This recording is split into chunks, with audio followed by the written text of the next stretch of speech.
Hey guys welcome to Vijay Academy YouTube channel रे आज आम डिस्कसन करवा +3 सेकेंड इयर थर्ड सेम उद्दिष्ट मेजर पेपर्स 5 रो कॉलोनियलिज्म नेशनलिज्म इन इंडिया बहिर आमर यूनिट 3 रो संस्कार और प्रतिरोध यूनिट रो गोटे विषय हूँ नूतन मध्यवित्त श्रेणी आह्वान rise of the new middle class से विषय में डिस्कस करवा भारतर अर्थनैतिक विकास अपेक्षा आईन और लोक प्रशासन व्यवस्थार परिवर्तन हेतु मध्यवित्त श्रेणी उदय होता से मुख्यतः शिक्षित प्रवृत्ति सहित जड़ित थे शिक्षित वृत्ति सहित जड़ित थे ये विषय आम डिस्कस करवा ब्रिटिश माने भारत को आसवा समय भारतीय समाज को मुख्यतः जातिभित्तिक विभाजित हो सारी ब्रिटिश मानक आगमन सहित द्रुत गति समाजर परिवर्तन घटिला और नूतन सामाजिक श्रेणी सृष्टि है समाज एक सामाजिक रूपांतरण प्रक्रिया आरंभ है ब्रिटिश शासन समय अनेक इंग्राजी माध्यम विद्यालय महाविद्यालय प्रतिष्ठा कर 1900 मसीहा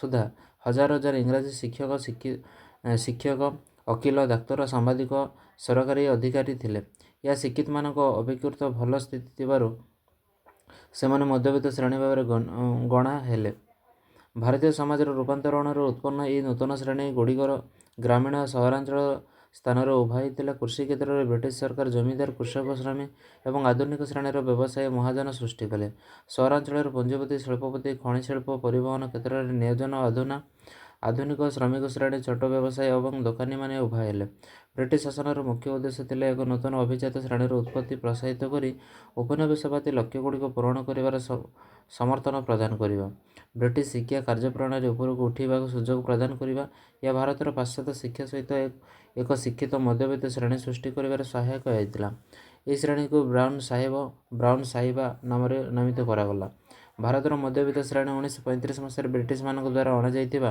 इंग्राजी शिक्षा व्यवस्थार अवदान थिला भारतर मध्यवित्त श्रेणी सुरक्षित थिले एवं गणतंत्र स्वाधीनता समानता भली पाश्चात्य मूल्यबोध विषय भल भाव अवगत थे से मुख्यतः ब्रिटिश सरकार सरकारी कर्मचारी वकील डाक्तर और छोट व्यवसायी और शिक्षक इत्यादि थे भारतीय मानक मध्य सचेतनता उपयुक्त और प्रस्तुति ढंग से जागृत करने मध्यवित्त श्रेणी भारतीय जातीयतावाद सबुठारु गुरुत्वपूर्ण भूमिका ग्रहण करथिला भारतीय स्वाधीनता संग्राम में सेमानकर भूमिका अत्यंत गुरुत्वपूर्ण थिला कारण सेमानक मध्यरु अधिकांश भारतीय जातीय श्रेणी रे जोग देइथिले आहुरी सेमाने स्वाधीनता संग्राम गोष्ठी रे अंतर्भुक्त थिले एबे देखिबा मध्यवित्त श्रेणी उत्पत्ति दायीर कारण कौन है factor of the responsible for the emergence of the middle class उपनिवेशवाद समय सामग्रिक अर्थनैतिक पारंपरिक अर्थनीति अधिक शिल्पभित्तिक अर्थनैतिक परिवर्तन होता भारतीय अर्थनीति एक बड़ धरण परिवर्तन देखा देइथिला बृहत शिल्पायन द्वारा अर्थनीतिर स्थायित्व प्रति आह्वान सृष्टि होता से समय उत्पादित सामग्री गुड़िक युक्त राज्य आमदानी करा ब्रिटिशर माने टंका एवं यांत्रिक उत्पादन उपर आधारित एक अर्थनीति प्रचलन करथिले स्थानीय उद्योग तथा पारंपरिक पंचायत व्यवस्था को नष्ट कर देइथिला शिक्षार प्रसार सहित एक स्थिर समाजर शारीरिक और वृत्तिगत शिथिलता आसीथिला जहां समाजर श्रेणीगत गठन सृष्टि करथिला शेष में भारतीय समाजर श्रेणीगत भेदभाव सृष्टि है प्रसिद्ध समाज विज्ञानी D.L. सेठ विश्वास करते जे ब्रिटिशर माने व्यक्तिगत संपत्ति लाभ पर आधारित नूतन भू बंदोबस्त प्रणाली प्रचलन करथिले जमीदार माने ब्रिटिश भू राजस्व व्यवस्था अधीन थे जहाँ ब्रिटिशर मानक शक्तिर मुख्य स्तंभ थिला फलस्वरूप जमीदार माने गाँव विच्छिन्न हो जाइथिले कृषि उत्पादन एवं ग्रामवासी प्रति दायित्वर विरोध रही इंग्राजी को शिक्षा माध्यम भाव में आधुनिक शिक्षा व्यवस्था केतक भारतीय मानक शारीरिक वृत्तिगत गतिशीलता सृष्टि करथिला या से समय थिला जेतेबेले राजा राममोहन राय ईश्वरचंद्र विद्यासागर अन्य माने महिला अवस्था सुधार और वैदिक संस्कृति को पुनर्जीवित करने निमंते ब्रिटिश सरकार सहित कठिन परिश्रम करथिले यही समय भारतीय नवजागरण समय भारतर मध्य गणना करा जाइतिला या भारत में एक गठनमूलक परिवर्तन आनीथिला कारण जो मैंने इंग्राजी जानी से निर्दिष्ट प्रकार निजुक्ति पाइबा वृत्तिगत गतिशीलता करने को सक्षम होते इंग्राजी भाषाभाषी गोष्ठीर आय स्तर में उन्नति होता कौन यार कौन जाति कि श्रेणी सहित संपर्क ना इंग्राजी शिक्षा श्रेणी को जन्म देता जहाँ उपनिवेशवादी शासक मान समर्थन करुला जो मैंने इंग्राजी बुझु ना से बहु संख्यक ଭାରତୀୟମାନଙ୍କ ସାମାଜିକ ତଥା ମାନସିକ ଭାବରେ ଦୂରରେ ରହିଥିଲେ। ଏହାଦ୍ୱାରା ସମାଜର ଦୁଇଟି ଶ୍ରେଣୀ ସୃଷ୍ଟି ହୋଇଥିଲା। ଏକ ହେଉଛି ଜମିଦାର ଶ୍ରେଣୀ ବା ସ୍ଥାୟିତ୍ୱ ଜମି ବନ୍ଦୋବସ୍ତ ଦ୍ୱାରା, ଏବଂ ଦୁଇ ହେଉଛି ବୁଦ୍ଧିଜୀବୀ ଇଂରାଜୀ ଶିକ୍ଷା ଦ୍ୱାରା ବା ନୂତନ ମଧ୍ୟବିତ୍ତ ଶ୍ରେଣୀ ଗଠନ ହୋଇଥିଲା। ଏବେ ଆମେ ଜାଣିବା ଇଂରାଜୀ ଶିକ୍ଷା ଏବଂ ମଧ୍ୟବିତ୍ତ ଶ୍ରେଣୀକୁ ପ୍ରୋତ୍ସାହିତ କରିବାର ଏକ ମାଧ୍ୟମ କ'ଣ? ଇଂଲିଶ ଏଜୁକେସନର ଆନ୍ instrument of the promote of the middle class. ଇଂରାଜୀ ଶିକ୍ଷାର ପ୍ରୋତ୍ସାହିତ କରିବାର କେଉଁ ମାଧ୍ୟମ ଥିଲା? ହେଲା, ଇଷ୍ଟ ଇଣ୍ଡିଆ କମ୍ପାନୀ ଗ୍ରୁପ ଓ COD ସ୍ତରରେ ଆଜ୍ଞାଧୀନ କର୍ମଚାରୀ ଆବଶ୍ୟକ ଥିଲା। ସେମାନେ ନିଜ ଦେଶର ବ୍ରିଟିଶ ଲୋକମାନଙ୍କୁ ଧୈର୍ଯ୍ୟ ଏବଂ ମଜୁରୀ କାରଣରୁ ନିମ୍ନ ସ୍ତରରେ ଚାକିରି ନିଯୁକ୍ତି କରିପାରିବେ ନାହିଁ। ଏଥିପାଇଁ ଇଂରାଜୀ ଶିକ୍ଷାର ଆବଶ୍ୟକତା ଥିଲା। 1813 ମସିହାରେ ଚାର୍ଟର ଆକ୍ଟରେ ବ୍ରିଟିଶମାନେ ଭାରତୀୟମାନଙ୍କ ମଧ୍ୟରେ ଶିକ୍ଷାର ପ୍ରୋତ୍ସାହିତ କରିବା ଏବଂ ଦେଶର ଆଧୁନିକ ବୈଜ୍ଞାନିକ କାର୍ଯ୍ୟକୁ ପ୍ରୋତ୍ସାହିତ କରିବାର ନୀତିକୁ ସାମିଲ କରିଥିଲେ। ଏହା ପଛରେ ମଧ୍ୟ ସେମାନଙ୍କର ମୁଖ୍ୟ ଉଦ୍ଦେଶ୍ୟ ଥିଲା ଖ୍ରୀଷ୍ଟ ଧର୍ମ ପ୍ରଚାର କରିବା। ରାଜା ରାମମୋହନ ରାୟ, ଦୟାନନ୍ଦ ସରସ୍ୱତୀ ଓ ଅନ୍ୟାନ୍ୟ ସଂସ୍କାରକମାନେ ମତ ଦେଇଥିଲେ ଯେ ଇଂରାଜୀ ଶିକ୍ଷା ଦ୍ୱାରା ଭାରତର ପଛୁଆ ନୀତିକୁ ଦୂର କରାଯାଇପାରିବ। ଊନବିଂଶ ଶତାବ୍ଦୀର ସମଗ୍ର ଭାରତ ପାଇଁ ଏକ ଆଶ୍ଚର୍ଯ୍ୟଜନକ ସମୟ ଥିଲା। ଏହି ସମୟରେ ଭାରତର ଅର୍ଥନୈତିକ, ରାଜନୈତିକ, ସାମାଜିକ ଓ ସାଂସ୍କୃତିକ କ୍ଷେତ୍ରରେ ଏକ ନୂତନ ପରିବର୍ତ୍ତନ ଲହରୀ ସୃଷ୍ଟି ହୋଇଥିଲା। ଏହି ଅଭିଜାତ ମଧ୍ୟବିତ୍ତ ଶ୍ରେଣୀର ପାଶ୍ଚାତ୍ୟ ଚିନ୍ତାଧାରା ଆଦର୍ଶକୁ ଗ୍ରହଣ କରିଥିଲେ। ସେମାନେ ଭାରତର ସାମନ୍ତବାଦୀ ପାରମ୍ପରିକ ପ୍ରଣାଳୀକୁ ସମାଲୋଚନା କରୁଥିଲେ। ଶାସକ ଶ୍ରେଣୀର ଏହି ମନୋଭାବ ସମାଜରେ ପୁନରୁତ୍ଥାନ ଏବଂ ସଂସ୍କାର ଆନ୍ଦୋଳନକୁ ଜନ୍ମ ଦେଇଥିଲା। ବଙ୍ଗାଳରେ ଏହି ଆନ୍ଦୋଳନ ନେତୃତ୍ୱ ଜମିଦାର ଏବଂ ଇଷ୍ଟ ଇଣ୍ଡିଆ କମ୍ପାନୀର ଅଧିକାରୀମାନେ ନେଇଥିଲେ। ରାଜା ରାମମୋହନ ରାୟ, ଦ୍ୱାରିକାନାଥ ଠାକୁର, କେସି ସେନ, ସ୍ୱାମୀ ବିବେକାନନ୍ଦ, ହେନରୀ ଡେରୋରଜି ଯୁବ ବଙ୍ଗଳା ଆନ୍ଦୋଳନର ନେତୃତ୍ୱ, ବଙ୍ଗଳା ପୁନରୁଦ୍ଧାର ଏବଂ ସଂସ୍କାର ଆନ୍ଦୋଳନର ଅତ୍ୟଧିକ ପ୍ରେରଣା ଲାଭ କରିଥିଲା। ବମ୍ବେର ଧନୀ ଏବଂ ସମୃଦ୍ଧ ଶ୍ରେଣୀର ମାନ୍ଦ୍ରାଜର ବ୍ୟବସାୟୀ ଶ୍ରେଣୀ ଏହି ଆନ୍ଦୋଳନର ନେତୃତ୍ୱ ନେଇଥିଲେ। ବ୍ରିଟିଶ ଶାସନ ସମୟରେ ଗ୍ରାମାଞ୍ଚଳରେ ଉନ୍ନତି ସାମାଜିକ ଶ୍ରେଣୀଗୁଡ଼ିକ ଥିଲା। ଏବେ ଏକ ହେଉଛି କ'ଣ? ବ୍ରିଟିଶ ସରକାରଙ୍କ ଦ୍ୱାରା ସୃଷ୍ଟି ହୋଇଥିବା ଜମିଦାରମାନେ। ଦୁଇ ହେଉଛି ଅନୁପସ୍ଥିତ ଜମିଦାରମାନେ। ତିନି ହେଉଛି ଜମିଦାର ଓ ଅନୁପସ୍ଥିତ ଜମି ମାଲିକଙ୍କ ଅଧୀନରେ ଥିବା ଚାଷୀ। ଚାରି ହେଉଛି କୃଷକ ଓ ମାଲିକମାନଙ୍କ ଶ୍ରେଣୀ। ପାଞ୍ଚ ହେଉଛି କୃଷି ଶ୍ରମିକମାନେ। ଛଅ ହେଉଛି ଆଧୁନିକ ଶ୍ରେଣୀ ବିଭାଗ। ସାତ ହେଉଛି ଆଧୁନିକ ମହାଜନ ଶ୍ରେଣୀ। ସହରାଞ୍ଚଳରେ ଥିବା ସାମାଜିକ ଶ୍ରେଣୀଗୁଡ଼ିକ ଏକ କ'ଣ? ପୁଞ୍ଜିବାଦୀ ଶିଳ୍ପ ଏବଂ ବାଣିଜ୍ୟ ଆର୍ଥିକ ଆଧୁନିକ ଶ୍ରେଣୀ। ଦୁଇ ହେଉଛି ଶିଳ୍ପ, ପରିବହନ, ଖଣି ଓ ଅନ୍ୟାନ୍ୟ ଉଦ୍ୟୋଗରେ ନିୟୋଜନ ଆଧୁନିକ ଶ୍ରେଣୀ। ତିନି ହେଉଛି ଛୋଟ ବ୍ୟବସାୟୀ ଦୋକାନୀମାନଙ୍କର ଶ୍ରେଣୀ। ଚାରି ହେଉଛି ବୈଷୟିକ ପେସାଦାର, ବକିଲ, ଡାକ୍ତର ଓ ପ୍ରଫେସର, ସାମ୍ବାଦିକ, ପରିଚାଳକ, କିରାଣୀ, ଅନ୍ୟାନ୍ୟ ପେସାଦାର ଶ୍ରେଣୀ, ଯେଉଁମାନେ ବୁଦ୍ଧିଜୀବୀ ଶିକ୍ଷିତ ମଧ୍ୟବିତ୍ତ ଶ୍ରେଣୀକୁ ନେଇ ଗଠିତ। ବ୍ରିଟିଶ ସରକାର ବିଭିନ୍ନ କାର୍ଯ୍ୟକଳାପ ମାଧ୍ୟମରେ ସମାଜର ମୌଳିକ ଅର୍ଥନୈତିକ ରୂପାନ୍ତରଣ ହେତୁ ଏହି ନୂତନ ସାମାଜିକ ଶ୍ରେଣୀଗୁଡ଼ିକ ଉତ୍ପତ୍ତି ହୋଇଥିଲା। ରେଳବାଇ ପ୍ରତିଷ୍ଠା, ଭାରତୀୟ ବ୍ୟବସାୟୀ ଶ୍ରେଣୀ ଜମିଦାରମାନଙ୍କ ଏକ ଅଂଶ ବା ପେସାଦାର ଶ୍ରେଣୀ ସଦସ୍ୟମାନେ ହାତରେ ପହଞ୍ଚି ସମ୍ପତ୍ତିର ସଞ୍ଚୟ ହୋଇଥିଲା। ଏହା ଭାରତୀୟ ମାଲିକାନାରେ ଥିବା ବସ୍ତୁ, ଖଣି ଓ ଅନ୍ୟାନ୍ୟ ଶିଳ୍ପର ଉତ୍ଥାନକୁ ବଳ ଦେଇଥିଲା। ଏଥିରେ ମିଲ୍ ମାଲିକ, ଖଣି ମାଲିକ ଓ ନୂତନ ପୁଞ୍ଜିପତି ଅନ୍ୟାନ୍ୟ ମାଲିକମାନେ ଅନ୍ତର୍ଭୁକ୍ତ। ଏହି ଶ୍ରେଣୀ ସହିତ ଏକ ନୂତନ ଶ୍ରେଣୀର ଜନ୍ମ ନେଇଥିଲା ଯାହାକୁ ଆଧୁନିକ ସର୍ବହରା କୁହାଗଲା। ଏଥିରେ କାରଖାନା ଶ୍ରମିକ ଓ ଖଣି ଶ୍ରମିକ, ରେଳବାଇ ଶ୍ରମିକ, ବୃକ୍ଷରୋପଣରେ ନିୟୋଜିତ ଶ୍ରମିକମାନେ ଅନ୍ତର୍ଭୁକ୍ତ ଥିଲେ। ଏହିପରି ଭାବରେ ଭାରତରେ ଆଧୁନିକ ଶିଳ୍ପଗୁଡ଼ିକର ଅଭିବୃଦ୍ଧି ସହିତ ଆଧୁନିକ ବୁର୍ଜୋଆ ଏବଂ ଆଧୁନିକ ସରବରାହମାନଙ୍କର ନୂତନ ଅବସ୍ଥିତି ଶାସନକୁ ଆସିଲା। ଅନ୍ୟ ଏକ ଶ୍ରେଣୀ ଯାହାକୁ ବୃତ୍ତିଗତ ଶ୍ରେଣୀ କୁହାଯାଉଥିଲା ତା ମଧ୍ୟ ଜନ୍ମ ନେଇଥିଲା। ଏଥିରେ ଆଧୁନିକ ଓକିଲ, ଡାକ୍ତର, ଶିକ୍ଷକ, ପ୍ରଫେସର, ମ୍ୟାନେଜର, କିରାଣୀ, ଇଞ୍ଜିନିୟର, ରସାୟନବିଦ, ବୈଷୟିକବିଦ, ସାମ୍ବାଦିକ ଓ ଅନ୍ୟାନ୍ୟମାନେ ଅନ୍ତର୍ଭୁକ୍ତ ଥିଲେ। ଇଂରାଜୀ ଶିକ୍ଷାର ପ୍ରସାର ହେତୁ ନୂତନ ଭାବରେ ସୃଷ୍ଟି ହୋଇଥିଲା ମଧ୍ୟବିତ୍ତ ଶ୍ରେଣୀ। ଏମାନେ ନିଜର ପରିବର୍ତ୍ତନ ଓ ବିକାଶ ପାଇଁ ସମ୍ପୂର୍ଣ୍ଣ ରୂପେ ଔପନିବେଶବାଦୀ ସରକାର ଉପରେ ନିର୍ଭର କରି ସରକାରଙ୍କ ପ୍ରତି ଆନୁଗତ୍ୟ ପ୍ରକାଶ କଲେ। ନୂତନ ଭାବରେ ଉଦ୍ରେକ ହୋଇଥିବା ମଧ୍ୟବିତ୍ତ ଶ୍ରେଣୀ ବୁଝିପାରିଲେ ଯେ ସେମାନେ ବ୍ରିଟିଶ ସରକାରଙ୍କ ଯୁଗାଳିଙ୍କୁ ଫିଙ୍ଗି ଦେବାକୁ ଅସମର୍ଥ, ତେଣୁ ସେମାନଙ୍କ ଶାସନକୁ ଗ୍ରହଣ କରି ସେମାନଙ୍କଠାରୁ କେତେକ ସୁବିଧା ସୁଯୋଗ ଦାବି କଲେ। ଅନେକ ମଧ୍ୟବିତ୍ତ ଶ୍ରେଣୀ ସଂଗଠନ ଯଥା 1837 ଜମିଦାରୀ ସଂଘ, 1843ରେ ବଙ୍ଗଳା ବ୍ରିଟିଶ ସୋସାଇଟି ଓ 1851ରେ ବ୍ରିଟିଶ ଇଣ୍ଡିଆ ଆସୋସିଏସନ୍ ଏବଂ 1875 ମସିହାରେ ଇଣ୍ଡିଆନ୍ ଆସୋସିଏସନ୍ ଏବଂ 1875 ମସିହାରେ ଭାରତୀୟ ଜାତୀୟ କଂଗ୍ରେସର ଗଠିତ ହୋଇଥିଲା। ଭାରତୀୟ ଇତିହାସରେ ମଧ୍ୟବିତ୍ତ ଶ୍ରେଣୀର ଭୂମିକା middle class in India history. ପ୍ରାରମ୍ଭରେ ଏହା ବ୍ରିଟିଶ ଶାସନର ସୁଦୃଢ଼ୀକରଣରେ ସହାୟକ ହୋଇଥିଲା। ଏହା ବ୍ରିଟିଶ ଶାସନ ବିରୁଦ୍ଧରେ ଏକ ସଫଳ ଜାତୀୟତାବାଦୀ ସଂଗ୍ରାମର ନେତୃତ୍ୱ ନେଇଥିଲା। ଏହା ଦେଶ ଦେଶ ମଧ୍ୟରେ ସମାଜବାଦୀ ସଂଗ୍ରାମ ଆରମ୍ଭ ହୋଇଥିଲା। ଏହା ଦେଶର ବିଭାଜନ ଆଣିଥିଲା ଏବଂ ସ୍ୱାଧୀନତା ପରବର୍ତ୍ତୀ କାଳରେ ଭାରତର ଯୋଜନାବଦ୍ଧ ସାମାଜିକ ପରିବର୍ତ୍ତନ ପଛରେ ମୁଖ୍ୟ ଶକ୍ତି ଥିଲା।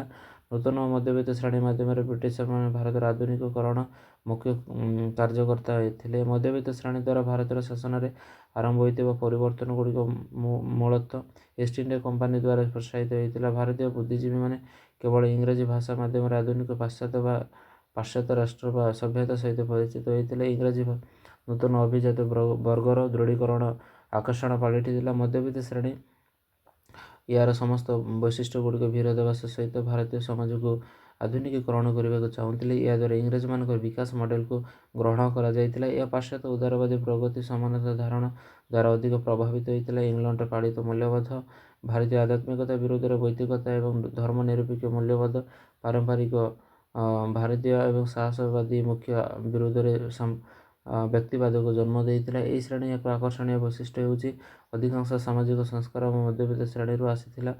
ଯଦିଓ ଆମେ ସେହି ସମସ୍ତ ସଂସ୍କାର ପଛରେ ଥିବା ସେମାନଙ୍କ ମହତ୍ ଉଦ୍ଦେଶ୍ୟକୁ ଅସ୍ୱୀକାର କରିପାରିବା ନାହିଁ, ତଥାପି ସେମାନେ ଭାରତୀୟ ଲୋକଙ୍କର ସାମୂହିକ ଜୀବନ ବିଷୟରେ ପର୍ଯ୍ୟାପ୍ତ ବୁଝାମଣାର ଅଭାବ ଥିଲା, ଯାହାକୁ ସେମାନେ ପରିବର୍ତ୍ତନ କରିବାକୁ ଚାହୁଁଥିଲେ। ଏବେ ଦେଖିବା ମଧ୍ୟବିତ୍ତ ଶ୍ରେଣୀର ପରିବର୍ତ୍ତନର ବାହକ ଭାବରେ ପ୍ରତିବନ୍ଧକ କ'ଣ କ'ଣ ଥିଲା। ହେଲା, ମଧ୍ୟବିତ୍ତ ଶ୍ରେଣୀର ପରିବର୍ତ୍ତନ ମୁଖ୍ୟ ବାହକ ବା ପ୍ରତିବନ୍ଧକ ଉଭୟ ଥିଲେ। ଏହି କ୍ଷେତ୍ରରେ ମୁଖ୍ୟ ପ୍ରତିବନ୍ଧକ ଦେଖାଦେଇଥିଲା। ଯେମିତିକି ପ୍ରଥମ ହେଉଛି ଅର୍ଥନୈତିକ ରାଜନୈତିକ ବିଦେଶୀମାନଙ୍କ ହାତରେ ଥିଲା। ଦୁଇ ହେଉଛି ପରମ୍ପରାର ଅନମନୀୟତା ଅନମନୀୟତା। ତିନି ହେଉଛି ମଧ୍ୟବିତ୍ତ ଶ୍ରେଣୀର ଚରିତ୍ରର ବିରୋଧାଭାସ। ଅତଏବ ମଧ୍ୟବିତ୍ତ ଶ୍ରେଣୀର ପ୍ରଗତି ଧାରଣା ଏକ ବସ୍ତୁବାଦୀ ଚିନ୍ତନ ନିହିତ ଥିଲା, କିନ୍ତୁ ଏହା ଭାରତୀୟ ପରମ୍ପରା ଅଂଶବିଶେଷ ସମାଜର ଐକ୍ୟତା ସୌହାର୍ଦ୍ଦ୍ୟ ଏବଂ ମଙ୍ଗଳ ଦୃଷ୍ଟିରୁ ସନ୍ତୁଳିତ ହେବା ଉଚିତ। ମଧ୍ୟବିତ୍ତ ଶ୍ରେଣୀ ଭାରତୀୟ ଜାତୀୟତାବାଦୀମାନଙ୍କର ସମଗ୍ର ଦୃଷ୍ଟିକୋଣ ଏବଂ ରାଜନୀତିରେ ବ୍ୟାପକ ଥିଲେ ମଧ୍ୟ ସେମାନଙ୍କର ସାମାଜିକ ଚିନ୍ତାଧାରା ଅଭ୍ୟାସ ଓ ରକ୍ଷଣଶୀଳତା ପୁନରୁତ୍ଥାନବାଦ ପରିଲକ୍ଷିତ ହୋଇଥିଲା। ମଧ୍ୟବିତ୍ତ ଶ୍ରେଣୀ ପାରିବାରିକ ଗଠନ ପର୍ଯ୍ୟାପ୍ତ ସାମନ୍ତବାଦୀ ଏବଂ ପିତୃସତ୍ତାତ୍ମକ ପ୍ରକୃତିର ଥିଲା। ଯଦିଓ ପାରିବାରିକ ଗଠନ, ମହିଳାମାନଙ୍କ ସ୍ଥିତି, ଗ୍ରାମୀଣ ଅର୍ଥନୀତି ଇତ୍ୟାଦି ବ୍ୟବସ୍ଥା ସୃଷ୍ଟି ପରିବର୍ତ୍ତନ ଦେଖାଯାଏ, କିନ୍ତୁ ମଧ୍ୟବିତ୍ତ ଶ୍ରେଣୀର ଯୁବକମାନେ ରାଜନୀତି କ୍ଷେତ୍ରରେ ଯେଉଁ କାର୍ଯ୍ୟକଳାପ କରୁଥିଲେ ତାହା ବହୁତ ମନ୍ଥର ଥିଲା। ଶିକ୍ଷା ଓ ମଧ୍ୟବିତ୍ତ ଶ୍ରେଣୀ education and rise of the middle class. British East India କମ୍ପାନୀର ପ୍ରାରମ୍ଭିକ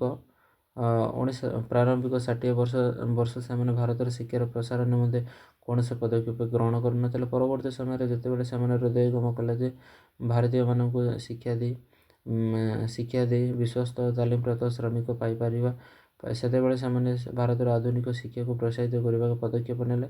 ଶିକ୍ଷା ଦ୍ୱାରା ପ୍ରଶାସନ ନିମନ୍ତେ ଆବଶ୍ୟକୀୟ ନିୟମାବଳୀ ଜାଣିବା, ଯାହାଦ୍ୱାରା ଭାରତୀୟମାନଙ୍କୁ ନିୟନ୍ତ୍ରଣ କରାଯାଇପାରିବ ବୋଲି ସେମାନେ ଅନୁଭବ କଲେ।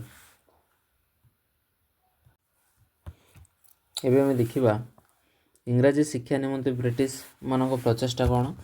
ବ୍ରିଟିଶମାନେ ଇଂରାଜୀ ଶିକ୍ଷା ପାଇଁ କ'ଣ ପ୍ରଚେଷ୍ଟା କରିଥିଲେ। British effort of the English education. ପ୍ରଥମ ପଏଣ୍ଟ ଅଛି କ'ଣ, କମ୍ପାନୀ ଶାସନ ଅଧୀନରେ ଗଭର୍ଣ୍ଣର ଜେନେରାଲ ୱାରେନ୍ ହେଷ୍ଟିଙ୍ଗସ୍ 1788 ମସିହାରେ ମୁସଲମାନ ଆଇନ ଏବଂ ଏହା ସମ୍ବନ୍ଧିତ ବିଷୟଗୁଡ଼ିକର ଅଧ୍ୟୟନ ପାଇଁ କଲିକତାରେ ଏକ ମାଦ୍ରାସା ପ୍ରତିଷ୍ଠା କରିଥିଲେ। ଜୋନାଥନ୍ ଡଙ୍କାନ୍ 1791 ମସିହାରେ ହିନ୍ଦୁ ଆଇନ ଏବଂ ଦର୍ଶନ ଅଧ୍ୟୟନ ନିମନ୍ତେ ବନାରସରେ ଏକ ସଂସ୍କୃତ ମହାବିଦ୍ୟାଳୟ ପ୍ରତିଷ୍ଠା କରିଥିଲେ। ୱିଲିୟମ୍ କେରି ଶ୍ରୀରାମପୁର କଲେଜ ଏବଂ ବେଙ୍ଗଲ ବିଶ୍ୱବିଦ୍ୟାଳୟର ପ୍ରତିଷ୍ଠା କରିଥିଲେ। ଏହି ସମୟରେ ପ୍ରୟାସ କମ୍ପାନୀର ନୀତିଗୁଡ଼ିକ ଭଲ ଭାବରେ ଜାଣିବା ପାଇଁ କରାଯାଇଥିଲା, ଯାହାଦ୍ୱାରା ବ୍ରିଟିଶମାନେ ସେମାନଙ୍କର ନୀତି ଓ କାର୍ଯ୍ୟକ୍ରମ ପାଇଁ ଭାରତୀୟମାନଙ୍କ ସମର୍ଥନ ଲାଭ କରିପାରିବେ ଓ କମ୍ପାନୀ ଅଧିକୃତ ଅଞ୍ଚଳରେ ଖ୍ରୀଷ୍ଟ ଧର୍ମ ପ୍ରସାର କରିପାରିବେ। 2 ନମ୍ବର ପଏଣ୍ଟ ଅଛି ବ୍ରିଟିଶ ସରକାର ଖ୍ରୀଷ୍ଟିଆନ ମିଶନାରୀମାନଙ୍କୁ ପାଶ୍ଚାତ୍ୟ ଶିକ୍ଷା ଏବଂ ଖ୍ରୀଷ୍ଟ ଧର୍ମ ପ୍ରଚାର କରିବାକୁ ଅନୁମତି ଦେବା ପରେ 1819 ମସିହାରେ ସନଦ ଆଇନ ଗୃହୀତ ହୋଇଥିଲା। ଏହା ବ୍ରିଟିଶମାନଙ୍କ ଦ୍ୱାରା ଶିକ୍ଷାର ଆଧୁନିକୀକରଣ ପ୍ରକ୍ରିୟା ଆରମ୍ଭ ହୋଇଥିଲା। ଆଉ 3 ନମ୍ବର ହେଉଛି 1835 ମସିହାରେ ଲର୍ଡ଼ ୱିଲିୟମ୍ ବେଣ୍ଟିଙ୍କ ଶିକ୍ଷା ନିମନ୍ତେ ମାକାଉଲ୍ କମିଶନ ନିଯୁକ୍ତି ହେଇଥିଲେ। ଏହି କମିଶନ ଭାରତୀୟ ଆଞ୍ଚଳିକ ଭାଷା ଏବଂ ଭାରତୀୟ ଶିକ୍ଷା ବ୍ୟବସ୍ଥାକୁ ତୀବ୍ର ସମାଲୋଚନା କରିଥିଲେ। ଏହା ଭାରତର ଶିକ୍ଷା ମାଧ୍ୟମରେ ଶିକ୍ଷା ମାଧ୍ୟମ ଭାବରେ ଇଂରାଜୀକୁ ସୁପାରିଶ କରିଥିଲା। ଏହା କମିଶନ ଭାରତରେ ଏପରି ଏକ ଶ୍ରେଣୀ ସୃଷ୍ଟି କରିବାକୁ ଚାହୁଁଥିଲା ଯେଉଁମାନଙ୍କର ରକ୍ତ ଓ ମାଂସ ଭାରତୀୟ ହେବ କିନ୍ତୁ ଆତ୍ମା ଇଂରେଜମାନଙ୍କ ପ୍ରତି ଆନୁଗତ୍ୟ ପ୍ରକାଶ କରିବ। Indian in colour and body but English in test and affiliation ହେଲା। 4 ନମ୍ବର ପଏଣ୍ଟ କ'ଣ? ଜେମ୍ସ ଥମ୍ପସନ୍ ଉତ୍ତର ପଶ୍ଚିମ ପ୍ରଦେଶରେ ଲେଫ୍ଟନାଣ୍ଟ ଗଭର୍ଣ୍ଣର ଥିଲେ। କେତେ ମସିହାରେ?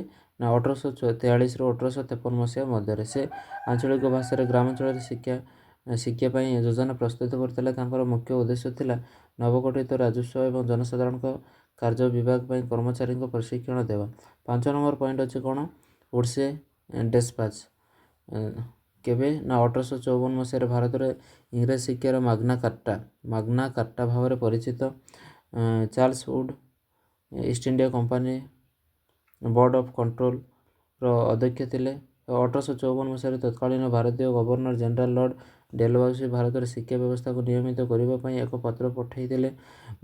ଏଥିରେ ଭାରତର ସରକାରଙ୍କ ଓ ଜନସାଧାରଣଙ୍କ ଶିକ୍ଷା ପାଇଁ ଦାୟିତ୍ୱ ଗ୍ରହଣ କରାଯାଇଥିଲା। ଏହା ଅନୁଯାୟୀ ଗ୍ରାମଗୁଡ଼ିକର ପ୍ରାଥମିକ ସ୍ତରରେ ଆଞ୍ଚଳିକ ଭାଷା ଶିକ୍ଷା ଏବଂ କଲିକତା, ବମ୍ବେ, ମାଡ୍ରାସ ପ୍ରେସିଡେନ୍ସିଆଲ ସହରଗୁଡ଼ିକର ବିଶ୍ୱବିଦ୍ୟାଳୟଗୁଡ଼ିକ ସମ୍ବୋଧିତ କରିବା ମାଧ୍ୟମ ଉଚିତ। ଏହା ସମସ୍ତ ସ୍ତରରେ ମହିଳା ଶିକ୍ଷା ଉପରେ ଗୁରୁତ୍ୱାରୋପ କରୁଥିଲେ। ଏହା ବ୍ୟତୀତ ପ୍ରାଥମିକ ସ୍ତରରେ ଆଞ୍ଚଳିକ ଭାଷା ବ୍ୟବହାର କରାଯାଉଥିଲା। ପ୍ରତ୍ୟେକ ଜିଲ୍ଲାରେ ଅତି କମ୍ରେ ଗୋଟିଏ ସରକାରୀ ବିଦ୍ୟାଳୟ ଖୋଲାଯିବା। ଏହା ସମସ୍ତ ସ୍ତରରେ ଶିକ୍ଷକ ତାଲିମକୁ ମଧ୍ୟ ପ୍ରୋତ୍ସାହିତ କରାଯାଇଥିଲା। 6 ନମ୍ବର ପଏଣ୍ଟ ହେଉଛି କ'ଣ?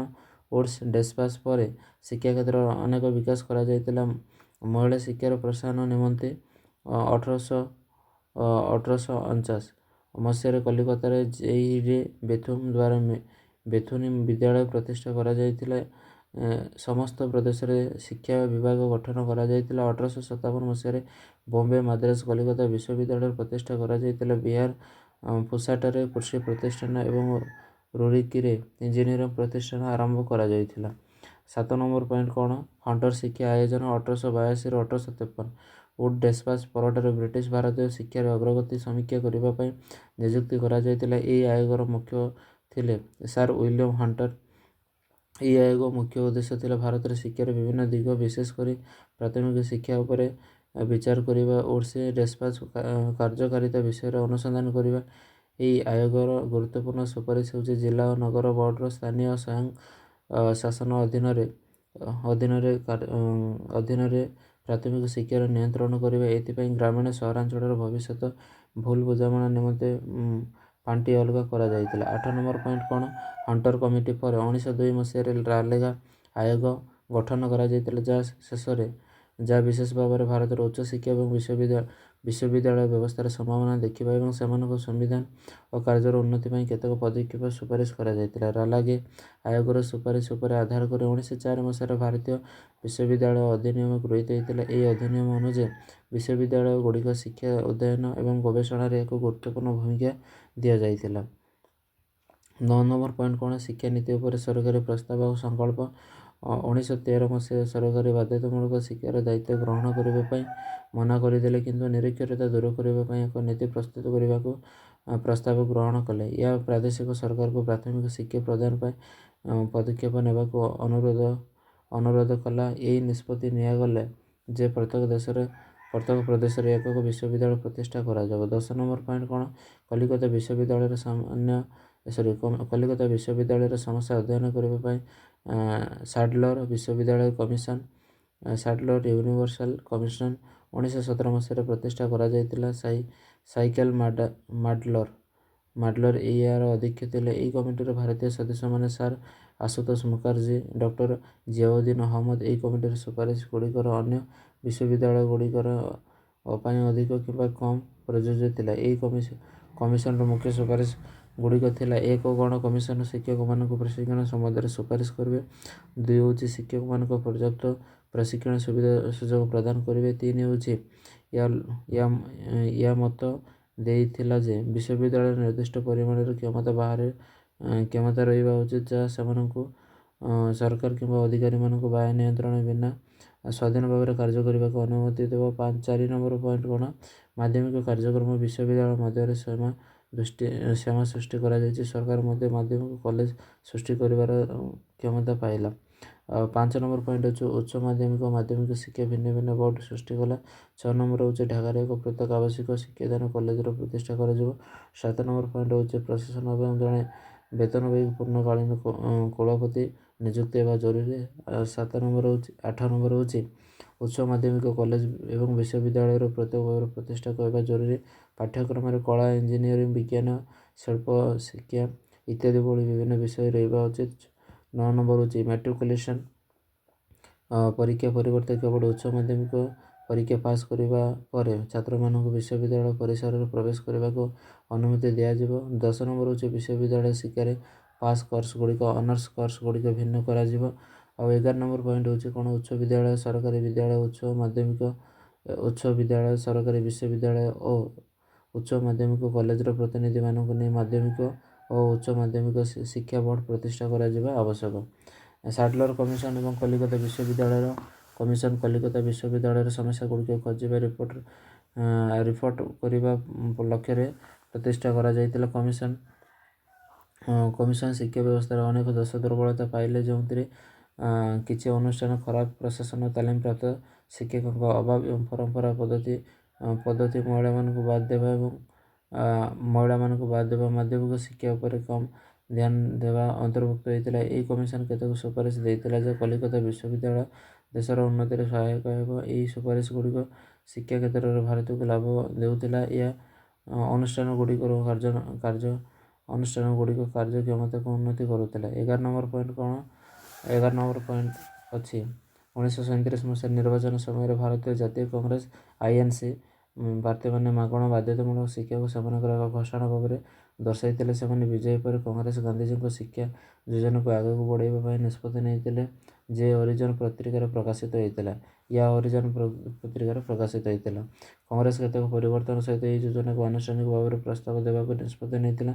ତେଣୁ ଏହି ସମ୍ବନ୍ଧରେ ଅଖିଳ ଭାରତୀୟ ଜାତୀୟ ଶିକ୍ଷା ସମ୍ମିଳନୀ (all India national educational conference) ୱାର୍ଦ୍ଧାଠାରେ ଅନୁଷ୍ଠିତ ହୋଇଥିଲା। ଗାନ୍ଧିଜୀ ଏହି ସମ୍ମିଳନୀରେ ଉପସ୍ଥିତ ଥିଲେ ଯେ ଅନ୍ୟ ଶିକ୍ଷାବିତ୍ କଂଗ୍ରେସର ନେତା ମନ୍ତ୍ରୀମାନଙ୍କ ସହିତ ଗୃହୀତ ପ୍ରସ୍ତାବଗୁଡ଼ିକ ପରିଚାଳନା କରିଥିଲେ। ଏଠାରେ ଗୃହୀତ ପ୍ରସ୍ତାବଗୁଡ଼ିକ ନିମ୍ନଲିଖିତ ଆଲୋଚନା କରାଗଲା, ଯେମିତିକି ପ୍ରଥମ ହେଉଛି ସମଗ୍ର ଦେଶରେ 7 ବର୍ଷ ପାଇଁ ମାଗଣା ଏବଂ ବାଧ୍ୟତାମୂଳକ ଶିକ୍ଷା ପ୍ରଦାନ କରିବା। 2 ହେଉଛି ମାତୃଭୂମି ଶିକ୍ଷାର ମାଧ୍ୟମ ହେବା ଉଚିତ। 3 ହେଉଛି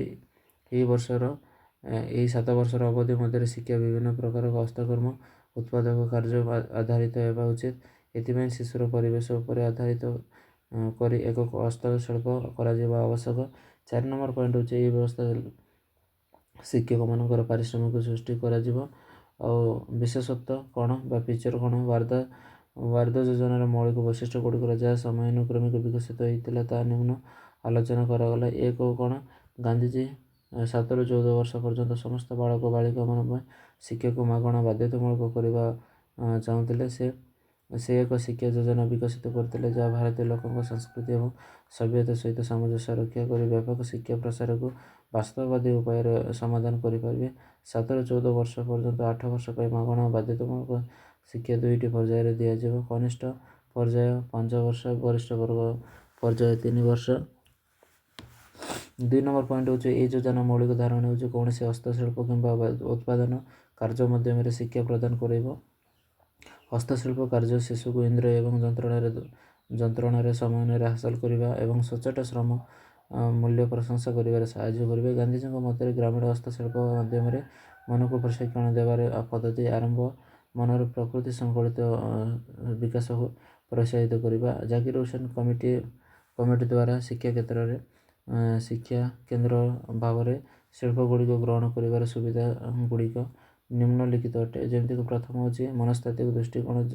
ଏହା ଯଥାର୍ଥ, କାରଣ ଏହା ଶିଶୁକୁ କେବଳ ଶିକ୍ଷାଗତ ଏବଂ ସିଦ୍ଧାନ୍ତଗତ ଶିକ୍ଷାର ଅତ୍ୟାଚାରରୁ ମୁକ୍ତ କରେ, ଯାହା ବିରୋଧରେ ସେ ସକ୍ରିୟ ପ୍ରକୃତି ସର୍ବଦା ସୁସ୍ଥ ପ୍ରତିପାଦନ କରୁଛି। ସେକେଣ୍ଡ ହେଉଛି ଦ୍ୱିତୀୟତଃ ଶିକ୍ଷାର ଏପରି ବ୍ୟବହାରିକ ଉତ୍ପାଦନମୂଳକ କାର୍ଯ୍ୟରେ ପରିବର୍ତ୍ତନ ଯେଉଁଥିରେ ରାଷ୍ଟ୍ରର ସମସ୍ତ ଶିଶୁ ଅଂଶଗ୍ରହଣ କରିପାରିବେ।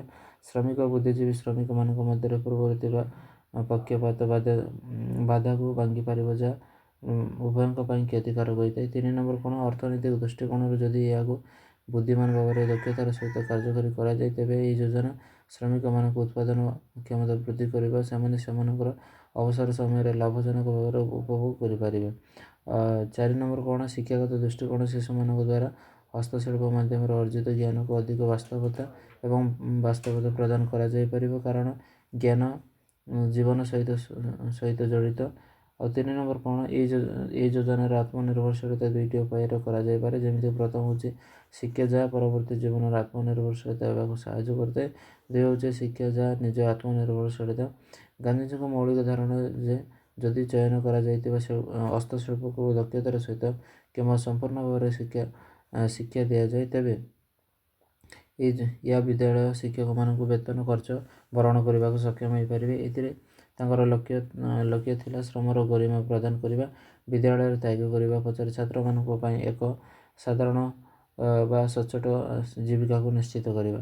4ର୍ଥ ନମ୍ବର ପଏଣ୍ଟ କ'ଣ, ୱାର୍ଦ୍ଧାଠାରେ ଅନୁଷ୍ଠିତ ଅଧିକ ଭାରତୀୟ ସମ୍ମିଳନୀରେ ଗ୍ରହଣ କରାଯାଇଥିବା ପ୍ରସ୍ତାବ ମଧ୍ୟରୁ ଗୋଟିଏ ହେଲା ଶିକ୍ଷା ମାତୃଭୂମି ମାଧ୍ୟମରେ ପ୍ରଦାନ କରାଯିବା ଉଚିତ। ଏହି ପରିପ୍ରେକ୍ଷୀରେ ଜାକିର ହୁସେନ କମିଟି ମତ ଥିଲେ ଯେ ମାତୃଭାଷାରେ ଉପଯୁକ୍ତ ଶିକ୍ଷା ପ୍ରଦାନର ମୂଳଦୁଆ ପ୍ରଭାବଶାଳୀ କରିବାକୁ ହେଲେ ସଠିକ ଓ ସ୍ପଷ୍ଟ ଭାବରେ ପଢ଼ିବା ଲେଖିବା କ୍ଷମତା ଭିନ୍ନ ଅନ୍ୟ ଚିନ୍ତାଧାରାକୁ ସଠିକ ଭାବରେ ଧାରଣା ସୃଷ୍ଟି କରାଯାଇ ପାରିବ ନାହିଁ। ଏହା ବ୍ୟତୀତ ଏହା ଶିଶୁଙ୍କ ଲୋକମାନଙ୍କର ଚିନ୍ତାଧାରା, ଭାବନା, ଆକାଂକ୍ଷା, ସମୃଦ୍ଧି ଇତ୍ୟାଦି ସହିତ ଜଡ଼ିତ ହୋଇଥାଏ। 5 ନମ୍ବର ପଏଣ୍ଟ କ'ଣ, ମୌଳିକ ଯୋଜନାର ଅନ୍ୟ ଏକ ଗୁରୁତ୍ୱପୂର୍ଣ୍ଣ ବୈଶିଷ୍ଟ୍ୟ ହେଉଛି ନାଗରିକତାର ଆଦର୍ଶ, ଯାହା ଏଥିସହିତ ସହିତ ନିହିତ। ଏହାର ଲକ୍ଷ୍ୟ ଥିଲା ଭବିଷ୍ୟତରେ ନାଗରିକମାନଙ୍କୁ ବ୍ୟକ୍ତିଗତ ବିକାଶ, ଗରିମା ଏବଂ ଦକ୍ଷତାର ସହିତ ତୀବ୍ର ଭାବନା ଏବଂ ଏକତ୍ର ସମୁଦାୟର ସାମାଜିକ ସେବା ପ୍ରଦାନ କରିବା। ଜାକିର ହୁସେନ କମିଟି କଳ୍ପନା କରିଥିଲେ ଯେ ନୂତନ ପିଢ଼ିକୁ ଅନ୍ତରୀକ୍ଷ ପ୍ରତିପକ୍ଷ ସେମାନଙ୍କର ନିଜସ୍ୱ ସମସ୍ୟା, ଅଧିକାର, କର୍ତ୍ତବ୍ୟକୁ ବୁଝାଇବାର ସୁଯୋଗ ମିଳିବା ଉଚିତ। ନାଗରିକମାନଙ୍କର ଅଧିକାର ଏବଂ କର୍ତ୍ତବ୍ୟର ବୁଦ୍ଧିମାନ ପ୍ରୟୋଗ ନିମନ୍ତେ ସର୍ବୋତ୍ତମ ଶିକ୍ଷିତ ସୁନାଗରିକ କରିବା ନିମନ୍ତେ ଏକ ସମ୍ପୂର୍ଣ୍ଣ ନୂତନ ପଦ୍ଧତି ଆବଶ୍ୟକ। 6 ନମ୍ବର ପଏଣ୍ଟ କ'ଣ, ପାଠ୍ୟକ୍ରମର ଅନିୟମିତତା ଏବଂ ଶ୍ରେଣୀକୁ ତାହାର ଦକ୍ଷତା ସହିତ କାର୍ଯ୍ୟ କରିବାକୁ ପାଇଁ ମୁଖ୍ୟତଃ ପରିବେଶ ମୌଳିକ ଶିକ୍ଷାର ଗୁରୁତ୍ୱପୂର୍ଣ୍ଣ ବୈଶିଷ୍ଟ୍ୟ ହୋଇଥାଏ। ଏହି ଯୋଜନାରେ ଶିକ୍ଷକ ଓ ଛାତ୍ରମାନେ ନିଜ ପାଇଁ ଇଚ୍ଛା କାର୍ଯ୍ୟ କରିପାରିବା ମୁକ୍ତ ପରୀକ୍ଷା ଭୟରେ ଏକ ନିର୍ଦ୍ଦିଷ୍ଟ ସମସ୍ତ ପ୍ରାପ୍ତ କରିବାକୁ କୌଣସି ବାଧ୍ୟତା ନାହିଁ। ଯଦି ପରିସ୍ଥିତି ଦାବି କରେ, ତେବେ ପାଠ୍ୟକ୍ରମ ଆବଶ୍ୟକୀୟ ପରିବର୍ତ୍ତନ କରାଯାଇପାରିବ। ସେହିପରି ଶିଶୁ ନିଜ ଇଚ୍ଛା ଓ କ୍ଷମତା ଅନୁଯାୟୀ ସେ ଯାହା ଶିଖେ ତାହା ସ୍ଥାୟୀ ଭାବରେ ମନେ ରଖେ। ଶିକ୍ଷକ ମଧ୍ୟ ଶିଶୁର ବିକାଶ ନିମନ୍ତେ ଆବଶ୍ୟକୀୟ ପରିବେଶ ଦୃଷ୍ଟିକୋଣରୁ ମୁକ୍ତ ରହିଥାନ୍ତି। ମୌଳିକ ଶିକ୍ଷା 14 ବର୍ଷ ପର୍ଯ୍ୟନ୍ତ ପିଲାମାନଙ୍କୁ ପ୍ରସ୍ତୁତ କରାଯାଇଛି। ସେହି ଅନୁଯାୟୀ ପାଠ୍ୟକ୍ରମ ପ୍ରସ୍ତୁତ ହୋଇଛି। ବାଳକମାନଙ୍କ ପାଇଁ ଗୃହ ବିଜ୍ଞାନ ଉପରେ ଗୁରୁତ୍ୱ ଦିଆଯାଇଛି। ଏବେ ଦେଖିବା ସର୍ଜେଣ୍ଟ ଶିକ୍ଷା ଯୋଜନା 1944 ମସିହାରେ ହେଲା। ସର୍ଜେଣ୍ଟ ଶିକ୍ଷା ଯୋଜନା କ'ଣ, ସେ ବିଷୟରେ ଆମେ ଜାଣିବା। ଦ୍ୱିତୀୟ ବିଶ୍ୱଯୁଦ୍ଧ ପରେ କେନ୍ଦ୍ରୀୟ ପରାମର୍ଶଦାତା ଶିକ୍ଷା ବୋର୍ଡ 1944 ମସିହାରେ ସର୍ଜେଣ୍ଟ ରିପୋର୍ଟ ନାମରେ ଶିକ୍ଷାଗତ ବିକାଶ ଉପରେ ଏକ ବ୍ୟାପକ ରିପୋର୍ଟ ପ୍ରସ୍ତୁତ କରିଥିଲା। ଏହି ରିପୋର୍ଟର ମୁଖ୍ୟ ସୁପାରିଶ ଗୁଡ଼ିକ ହେଲା: 1. ଏହା 3 ରୁ 6 ବର୍ଷ ବୟସ ପାଇଁ ପ୍ରାଥମିକ ଶିକ୍ଷାକୁ ମାଗଣା ସାର୍ବଜନୀନ କରିବା ବିଷୟରେ ଗୁରୁତ୍ୱ ଦିଏ। 2 ନମ୍ବରରେ ଅଛି 6 ରୁ 11 ବର୍ଷ ବୟସ ବର୍ଗ ପାଇଁ ବାଧ୍ୟତାମୂଳକ ପ୍ରାଥମିକ ଶିକ୍ଷା। 3 ନମ୍ବର ଅଛି 11 ରୁ 17 ବର୍ଷ ବୟସ ବର୍ଗ ପାଇଁ ଉଚ୍ଚ ବିଦ୍ୟାଳୟ ଶିକ୍ଷା ନିର୍ବାଚିତ ଛାତ୍ରମାନଙ୍କ ପାଇଁ। ଆଉ 4 ହେଉଛି 4 ନମ୍ବର ପଏଣ୍ଟରେ କ'ଣ, ଉଚ୍ଚ ମାଧ୍ୟମିକ ଶିକ୍ଷା ପରେ 3 ବର୍ଷ ବିଶ୍ୱବିଦ୍ୟାଳୟ ପାଠ୍ୟକ୍ରମ। 5 ନମ୍ବରରେ ଅଛି ଉଚ୍ଚ ବିଦ୍ୟାଳୟର ଦୁଇଟି ମୁଖ୍ୟ ପ୍ରକାର ରହିବା ଉଚିତ, ଯେମିତିକି 1 ହେଉଛି ଏକାଡେମିକ୍ ଆଉ 2 ହେଉଛି ବୈଷୟିକ ଡିଗ୍ରୀ ପାଠ୍ୟକ୍ରମ ନିର୍ବାଚିତ ଛାତ୍ରମାନଙ୍କ ପାଇଁ 3 ବର୍ଷ ରହିବା ଉଚିତ। 6 ନମ୍ବର ପଏଣ୍ଟରେ କ'ଣ, ଛାତ୍ରମାନଙ୍କ ମଧ୍ୟରେ ପର୍ଯ୍ୟାପ୍ତ ବୈଷୟିକ, ଦାର୍ଶନିକ ଓ କଳା ଶିକ୍ଷା ଯୋଗାଇବା। 7 ନମ୍ବର ହେଉଛି ମଧ୍ୟବିତ୍ତ ପାଠ୍ୟକ୍ରମମାନଙ୍କର ଉଚ୍ଛେଦ। 8 ନମ୍ବର ହେଉଛି 20 ବର୍ଷର ବୟସ୍କ ନିରକ୍ଷରତା ଦୂରୀକରଣ। 9 ନମ୍ବର ହେଉଛି ଶିକ୍ଷକ ତାଲିମ, ଶାରୀରିକ ଶିକ୍ଷା ଓ ମାନସିକ ଭିନ୍ନକ୍ଷମ ଛାତ୍ରଛାତ୍ରୀଙ୍କ ପାଇଁ ଶିକ୍ଷା ଉପରେ ମୁଖ୍ୟ ଧ୍ୟାନ ଦେବା। ଯଦିଓ ଶିକ୍ଷା ବ୍ୟବସ୍ଥା ବ୍ରିଟିଶ ସମୟରେ ବିକଶିତ ହୋଇଥିଲା, ଆମେ ଯେ ପର୍ଯ୍ୟନ୍ତ ପଢ଼ୁଛୁ ତଥାପି ସେ ତଥାପି ମହିଳା ଶିକ୍ଷା ପାଇଁ ଅନେକ ନୀତି ସତ୍ତ୍ୱେ କମ୍ ମହିଳା ଉପକୃତ ହୋଇଛନ୍ତି। ଶିକ୍ଷା ପ୍ରସାର ପାଇଁ କୌଣସି ପ୍ରକୃତ ପ୍ରୟାସ କରାଯାଏ ନାହିଁ। ଏହା ଦସ୍ତାବିଜରେ ଅଛି। ଗଣଶିକ୍ଷାର ଅବହେଳା ଯଦିଓ ଏହା ଉପଲବ୍ଧି ଅଛି, ତଥାପି ଏହା ମହଙ୍ଗା ବେପାର। ଆଧୁନିକ ଶିକ୍ଷା ବ୍ୟବସ୍ଥା ଭାରତୀୟ ପରମ୍ପରାର ଶିକ୍ଷା ବ୍ୟବସ୍ଥାକୁ ଦୁର୍ବଳ କରିଦେଇଛି। ଏହି ବ୍ୟବସ୍ଥା ପ୍ରକୃତ ଉଦ୍ଦେଶ୍ୟ ଥିଲା ବ୍ରିଟିଶ ପ୍ରଶାସନ ପରିଚାଳନା ପାଇଁ ଅଳ୍ପ ଅର୍ଥରେ ଶିକ୍ଷିତ ଭାରତୀୟ ଯୋଗାଣ ସୁନିଶ୍ଚିତ କରିବା ଏବଂ ଭାରତର ତ୍ରାଣକର୍ତ୍ତା ଭାବେ ବ୍ରିଟିଶମାନଙ୍କୁ ପ୍ରଦର୍ଶନ କରିବା ଏବଂ ସେମାନଙ୍କ ପ୍ରତି ନିଷ୍ଠା କରିବା। ଆଧୁନିକ ଶିକ୍ଷା ବ୍ୟବସ୍ଥା ବୈଷୟିକ କ୍ଷମତାକୁ ମଜବୁତ କରିବା ଏକ ଉପକରଣ ଭାବରେ ବ୍ୟବହାର କରିବା। ଭାରତର ମଧ୍ୟବିତ୍ତ ଶ୍ରେଣୀର ଅର୍ଥନୈତିକ ବିକାଶ ଅପେକ୍ଷା ଆଇନ ଓ ଜନସାଧାରଣଙ୍କ ବ୍ୟବହାର ପରିବର୍ତ୍ତନ ଫଳସ୍ୱରୂପ କରିବା ପାଇଁ ଅଧିକ ମାତ୍ରାରେ ଉଦ୍ରେକ କରିଥିଲା। ସେମାନେ ମୁଖ୍ୟତଃ ଶିକ୍ଷିତ ବୃତ୍ତିରେ ଥିଲେ। ଶିକ୍ଷା ହେଉଛି ସେ ସମୟର ଆବଶ୍ୟକତା। ଗଣମାଧ୍ୟମ, ଡାକ ବିଭାଗ, ଭାରତୀୟ ରେଳବାଇ ସେବା କ୍ଷେତ୍ରରେ ପ୍ରଶାସନିକ ପ୍ରତିଷ୍ଠାନଗୁଡ଼ିକରେ କାର୍ଯ୍ୟ କରିବା ପାଇଁ ଅନେକ ଶିକ୍ଷିତ ବ୍ୟକ୍ତି ଆବଶ୍ୟକ ଥିଲେ। ସେମାନେ ବ୍ରିଟିଶରୁ ସମସ୍ତଙ୍କୁ ଆଣିବା ସମ୍ଭବପର ନଥିଲେ, ତେଣୁ ବ୍ରିଟିଶମାନେ ସେମାନଙ୍କର ବିଭିନ୍ନ ସ୍ଥାନରେ ବିଦ୍ୟାଳୟ ଓ ମହାବିଦ୍ୟାଳୟ ଖୋଲିଲେ। ବିଶେଷ କରି କଲିକତା, ବମ୍ବେ ଏବଂ ମାଦ୍ରାଜ ଭଳି ବଡ଼ ବଡ଼ ସହରଗୁଡ଼ିକରେ ଏହି ବ୍ୟବସ୍ଥା କରିଥିଲେ। ଏହି ଅନୁଷ୍ଠାନଗୁଡ଼ିକରେ ଶିକ୍ଷାପ୍ରାପ୍ତ ବ୍ୟକ୍ତିମାନେ କେବଳ ଶ୍ରମିକମାନଙ୍କ ପାଇଁ କାମ କରିବାକୁ ନୁହେଁ, ବରଂ ସେମାନଙ୍କ ପରି ଚିନ୍ତା କରିବାକୁ ମଧ୍ୟ ପ୍ରଚେଷ୍ଟା କରିଥିଲେ। ଭାରତର ପାଶ୍ଚାତ୍ୟ ସଂସ୍କୃତିର ବାହକ ହେବାକୁ ଥିବା ଏହି ଦେଶୀୟ ମଧ୍ୟବିତ୍ତ ଶ୍ରେଣୀ ସୃଷ୍ଟି କରିବାର ଏହି ଉଦ୍ଦେଶ୍ୟଗୁଡ଼ିକୁ ଲର୍ଡ ମାକାଉଲ୍ 1935 ମସିହାରେ ଖୋଲାଖୋଲି ଭାବେ ପ୍ରକାଶ କରିଥିଲେ। ଯେହେତୁ ଉପନିବେଶବାଦୀ ଶାସକମାନେ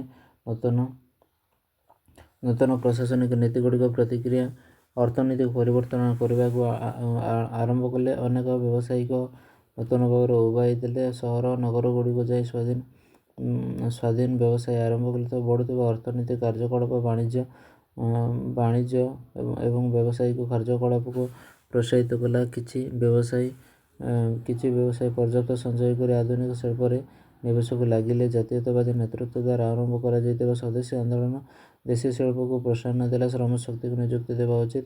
ଏହି ଶିଳ୍ପରେ କଳା ରଙ୍ଗର ଦକ୍ଷ ଶ୍ରମିକମାନେ ନିୟୋଜିତ ହୋଇଥିଲେ। ଏହିପରି ଭାବରେ ଉପନିବେଶବାଦୀ ଶାସକମାନଙ୍କ ପ୍ରଶାସନିକ ପଦ୍ଧତି ନିୟୋଜିତ ଥିବା ବ୍ୟକ୍ତିମାନଙ୍କ ସହିତ ଶିଳ୍ପକ୍ଷେତ୍ରରେ ଧଳା ରଙ୍ଗର କର୍ମଚାରୀମାନଙ୍କ ପାଇଁ ନୂତନ ଭାବରେ ଉଭା ହେଲା। ଭାରତର ମଧ୍ୟବିତ୍ତ ଶ୍ରେଣୀ ଏକ ଅଂଶ କ୍ଷେତ୍ର ଥିଲା। ଏହା ଥିଲା ଆମର ମଧ୍ୟବିତ୍ତ ଶ୍ରେଣୀ ବିଷୟରେ, ରାଇଜ୍ ଅଫ୍ ମିଡିଲ୍ କ୍ଲାସ୍। ଏବେ ଆମେ ତା'ର ସର୍ଟ କୋଶ୍ଚିନ୍ କେତେଟି ଦେଖିବା, MCQ କୋଶ୍ଚିନ୍ ବା 1 ମାର୍କ କୋଶ୍ଚିନ୍ ହେଲା।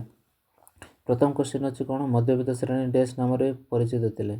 ଏହାର ଉତ୍ତର ଲେଖିବା ଆମେ ବ୍ରାଉନ୍ ସାହିବ। ସେକେଣ୍ଡ ହେଉଛି ଇଷ୍ଟ ଇଣ୍ଡିଆ କମ୍ପାନୀ ଡ୍ୟାସ୍ ଗୋଷ୍ଠୀ ଅଧୀନରେ ଆଜ୍ଞାଧୀନ ଶ୍ରମିକ ଆବଶ୍ୟକ କରୁଥିଲା। ଉତ୍ତର ହେବ COD। 3 ନମ୍ବର ହେଉଛି ୟଙ୍ଗ ବେଙ୍ଗଲ ଆନ୍ଦୋଳନ ଡ୍ୟାସ୍ ଆରମ୍ଭ କରିଥିଲେ। ଉତ୍ତର ହେବ ହେନେରୀ ଡାରାଜିଓ। ଆଉ ଗୋଟେ କୋଶ୍ଚିନ୍ ଅଛି ଜମିଦାରୀ ସଂଘ ଡ୍ୟାସ୍ ମସିହାରେ ଆରମ୍ଭ ହୋଇଥିଲା। ଉତ୍ତର ହେବ 1837। ବେଙ୍ଗଲ ବ୍ରିଟିଶ ସୋସାଇଟି ଡ୍ୟାସ୍ ମସିହାରେ ପ୍ରତିଷ୍ଠା ହୋଇଥିଲା। ଉତ୍ତର ହେବ 1843। ଆଉ ଗୋଟେ ପଏଣ୍ଟ ହେଉଛି କ'ଣ, କୋଶ୍ଚିନ୍ କ'ଣ? ଡ୍ୟାସ୍ ମସିହାରେ ବ୍ରିଟିଶ ଇଷ୍ଟ ଇଣ୍ଡିଆ ଆସୋସିଏସନର ଅସ୍ତିତ୍ୱ ଆସିଥିଲା। ଉତ୍ତର ହେବ 1875। ଆଉ 7 ନମ୍ବର ପଏଣ୍ଟ ହେଉଛି ଡ୍ୟାସ୍ ଗଭର୍ଣ୍ଣର ଜେନେରାଲ ମୁସଲମାନ ଆଇନ ଅଧ୍ୟୟନ ନିମନ୍ତେ କଲିକତାରେ ଏକ ମାଦ୍ରାସ ପ୍ରତିଷ୍ଠା କରିଥିଲେ। ଉତ୍ତର ହେବ Warren Hastings.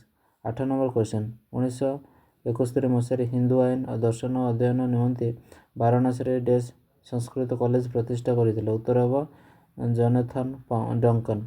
9 number question dash Serampore college ବିଶ୍ୱବିଦ୍ୟାଳୟରେ ବେଙ୍ଗଲ ସ୍କୁଲ ପ୍ରତିଷ୍ଠା କରିଥିଲେ। ଉତ୍ତର ହେବ William Carey. 10 number question British ସରକାର ଭାରତର ପାଶ୍ଚାତ୍ୟ ଶିକ୍ଷା ଏବଂ ଖ୍ରୀଷ୍ଟଧର୍ମ ପ୍ରସାର ପାଇଁ ଅନୁମତି ଦେବାକୁ ଡ୍ୟାସ୍ ପାରିତ ହୋଇଥିଲା। ଉତ୍ତର ହେବ 1883ର ଚାର୍ଟର ଆକ୍ଟ। 11 ନମ୍ବର ପଏଣ୍ଟ ଆଞ୍ଚଳିକ ଭାଷା ମାଧ୍ୟମରେ ଗ୍ରାମୀଣ ଶିକ୍ଷା ଏକ ଯୋଜନା ପ୍ରସ୍ତୁତ କରିଥିଲେ। ଉତ୍ତର ହେବ James Thompson. 12 number question dash ଇଂରାଜୀ ଶିକ୍ଷାର ମାଗ୍ନା କାର୍ଟା ଭାବରେ ଭାରତରେ ପରିଚିତ। ଉଡ୍ସ ଡେସ୍ପାଚ୍ ଇଂରାଜୀ ଶିକ୍ଷା ମାଗ୍ନା କାର୍ଟା ଭାବରେ ପରିଚିତ। 13 ନମ୍ବର କୋଶ୍ଚିନ୍ ଡ୍ୟାସ୍ ମସିହାରେ JED ବେଥୁନି କଲିକତାରେ ବେଥୁନି ସ୍କୁଲ ପ୍ରତିଷ୍ଠା କରିଥିଲେ। ଉତ୍ତର ହେବ 1949 ମସିହାରେ। ତାପରେ 14 ନମ୍ବର କୋଶ୍ଚିନ୍ ଉଡ୍ସ ଡେସ୍ପାଚ୍ ପରେ ଭାରତରେ ଶିକ୍ଷା କ୍ଷେତ୍ରରେ ହୋଇଥିବା ବିକାଶର ତର୍ଜମା କରିବା ପାଇଁ ଡ୍ୟାସ୍ କମିଶନ ନିଯୁକ୍ତ କରିଥିଲେ। ଉତ୍ତର ହେବ କ'ଣ? ହଣ୍ଟର ଶିକ୍ଷା କମିଶନ।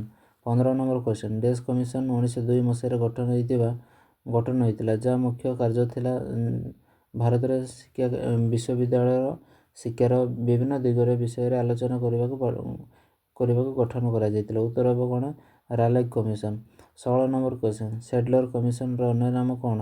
ଉତ୍ତର ହେବ କ'ଣ? କଲିକତା ବିଶ୍ୱବିଦ୍ୟାଳୟ କମିଶନ। ତାପରେ 17 ନମ୍ବର କ୍ୱେଶ୍ଚନ୍ ସର୍ବଭାରତୀୟ ଜାତୀୟ ଶିକ୍ଷା ସମ୍ମିଳନୀ ଡେସ୍ଠାରେ ଅନୁଷ୍ଠିତ ହୋଇଥିଲା। ଉତ୍ତର କ'ଣ ହେବ? ୱାର୍ଦ୍ଧା। ଆଉ ଦେଖ 50ଟି ଶବ୍ଦର ଉତ୍ତର ଦିଅ। କେତେଟା କ୍ୱେଶ୍ଚନ୍ ଦେଇଛି କ'ଣ? ୱିଲିୟମ୍ କେରି କ'ଣ? ୱାରେନ୍ ହେଷ୍ଟିଙ୍ଗ୍ କିଏ? ଜୋନାଥନ୍ ଡଙ୍କନ୍ କିଏ? ଥମାସ ମକାଉଲ୍ କମିଶନ କ'ଣ? ଉଡ୍ସ ଡେସ୍ପାଚ୍ କ'ଣ? ବେଥୁନ୍ ସ୍କୁଲ କ'ଣ? ହରିଜନ ପତ୍ରିକା କ'ଣ? ସେହିପରି 250ଟି ଶବ୍ଦର ଉତ୍ତର ଦେବା ପାଇଁ କେତେଟା କ୍ୱେଶ୍ଚନ୍ ଦେଇଛି ଦେଖ। ହଣ୍ଟର ଶିକ୍ଷା କମିଶନ କ'ଣ? ରାଲେଗ୍ କମିଶନ କ'ଣ? ଭାରତୀୟ ବିଶ୍ୱବିଦ୍ୟାଳୟ ଆଇନ କ'ଣ? ତାପରେ ସାଡାଲର ବିଶ୍ୱବିଦ୍ୟାଳୟ କମିଶନ କ'ଣ? ଆଉ ଗୋଟେ 5 ନମ୍ବରରେ ଦେଖ ଅଖିଳ ଭାରତୀୟ ଜାତୀୟ ଶିକ୍ଷା ସମ୍ମିଳନୀ କ'ଣ? 6 ନମ୍ବର କ'ଣ? ଜାକିର ହୁସେନ କମିଟି କ'ଣ? ଏସବୁ ଥିଲା ହେଲା। ଆଉ ଗୋଟେ ଅଛି କ'ଣ? ନେହେରୁ ରିପୋର୍ଟ କ'ଣ? ସର୍ଜିଆଣ୍ଟ ଶିକ୍ଷା ଯୋଜନା କ'ଣ 1944ର। ସେହିପରି 8 ମାର୍କ ବିଶିଷ୍ଟ କ୍ୱେଶ୍ଚନ୍ ଦେଖ। 800 ଶବ୍ଦରେ ଉତ୍ତର ଦିଅ। କ୍ୱେଶ୍ଚନ୍ 5ଟା ଟୋଟାଲ୍ ଦେଇଛି। କେଉଁଟା ଦେଖ? ମଧ୍ୟବିତ୍ତ ଶ୍ରେଣୀ କହିଲେ କ'ଣ ବୁଝ? ଏହି ଶ୍ରେଣୀର ଉଦ୍ରେକ ନିମନ୍ତେ କେଉଁ କାରଣ ଗୁଡ଼ିକ ଦାୟୀ ସେଗୁଡ଼ିକ ଆଲୋଚନା କର। ପ୍ରଥମ କ୍ୱେଶ୍ଚନ୍। ଦ୍ୱିତୀୟରେ କ'ଣ? ଇଂରାଜୀ ଶିକ୍ଷା କିପରି ମଧ୍ୟବିତ୍ତ ଶ୍ରେଣୀର ଉତ୍ଥାନ ପାଇଁ ଇନ୍ଧନ ଯୋଗାଇଥିଲା ତାହା ଆଲୋଚନା କର। ତୃତୀୟରେ କ'ଣ? ଭାରତରେ ଶିକ୍ଷାର ପ୍ରସାର ପାଇଁ ଇଂରେଜମାନେ ନେଇଥିବା ପଦକ୍ଷେପ ଗୁଡ଼ିକ ଉଲ୍ଲେଖ କର। ଚତୁର୍ଥରେ କ'ଣ ଦେଇଛି? ଭାରତୀୟ ସ୍ୱାଧୀନତା ସଂଗ୍ରାମର ମଧ୍ୟବିତ୍ତ ଶ୍ରେଣୀର ଅବଦାନ ଗୁଡ଼ିକ ଆଲୋଚନା କର। 5 ନମ୍ବର କ'ଣ ଦେଇଛି? ଅଖିଳ ଭାରତୀୟ ଜାତୀୟ ଶିକ୍ଷା ସମ୍ମିଳନୀ ଉପରେ ଏକ ନିବନ୍ଧ ଲେଖ। ଏହା ଥିଲା ଆମର ମଧ୍ୟବିତ୍ତ ଶ୍ରେଣୀ ବିଷୟରେ। ପରବର୍ତ୍ତୀ ସମୟରେ ଆଉ ଗୋଟେ ଆମେ ଟପିକ୍ଟେ ଡିସ୍କସନ୍ କରିବା। ତୁମେ ଚାହିଁଲେ ଏହାକୁ ବାରମ୍ବାର ଶୁଣିପାରିବ। ରହିଲି, ଧନ୍ୟବାଦ।